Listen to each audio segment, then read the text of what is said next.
Migration for us as a country is very important, because under that component, of course, we continue moving the world for different reasons. But I want to pay my particular attention to the aspect of externalization of labor, where government of Uganda has entered into bilateral agreements with other countries to ensure that Ugandans who can work are able to go to other countries like Saudi Arabia, Kuwait, others that are really interested in employing Ugandans.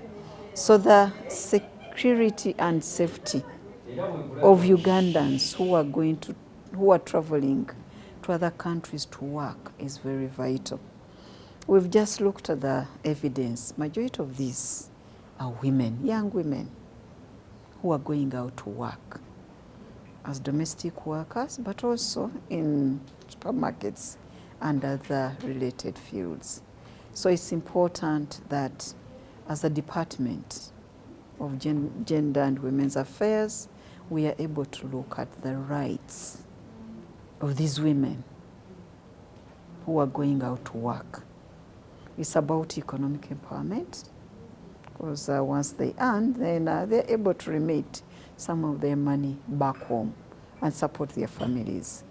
So we have a lot of interest in this subject. Uganda has adopted quite a number of other conventions by the ILO. We've, just last year, we adopted ILO 190, which was celebrated as a country. I think the Convention on Domestic Workers is not yet adopted, but our government has a lot of stake in the interests and rights of domestic workers. We, as a country, we still have issues around minimum pay, basic pay. We've not come up with a law on that. We have issues of gender-based violence against domestic workers. We also have issues around the relationship between the employees and employers.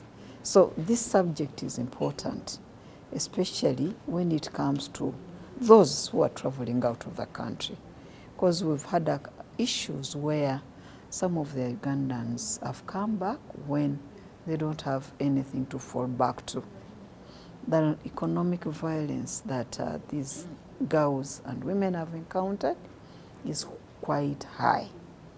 So for me, as the Commissioner on Gender and Women Affairs, I feel as my country, we need to go an extra mile of protecting these women against economic exploitation. Some of them are very naive. They feel that by sending all my money to my relatives, my money is protected. But experience has shown that that is contrary to the realities. Quite often they come back when the relatives have not really been responsible enough to ensure that this girl, this woman has been able to save her money. They come back when they have nothing. And of course, that is really very disappointing to somebody who has been in Saudi Arabia for 2 years, working day and night to come back when she doesn't have where to start from. We also have cases where these girls and women save to buy property, and then the relatives are buying property in their own names and not necessarily in the names of the girl who's really generating the money. So as a country, we need to go an extra mile to protect the economic rights of these young women and girls, especially enabling them to appreciate the aspect of having a bank account in their own names, because there it's at least 100% guaranteed that her savings or incomes will be protected. Then exposing them to opportunities for investments, because the majority of these women, because they are not staying here, they are staying in a foreign country, they rely on the knowledge of others. in most cases, who confuse them on what they think are very good investment areas, but in reality they turn out to be not good as expected. So economic literacy, economic rights of women, and going an extra mile to protect the economic rights of these women is vital, because that's the only way they can contribute to national development, but also their personal development. It's more rewarding when you go out to work, and then after 2 years, you're better off. You're able to look after yourself, you're able to educate yourself or your children, and you're also able to live a better standard of living. That's how I look at it. Personally, I want to see strong measures defined in protecting the economic rights of migrant workers.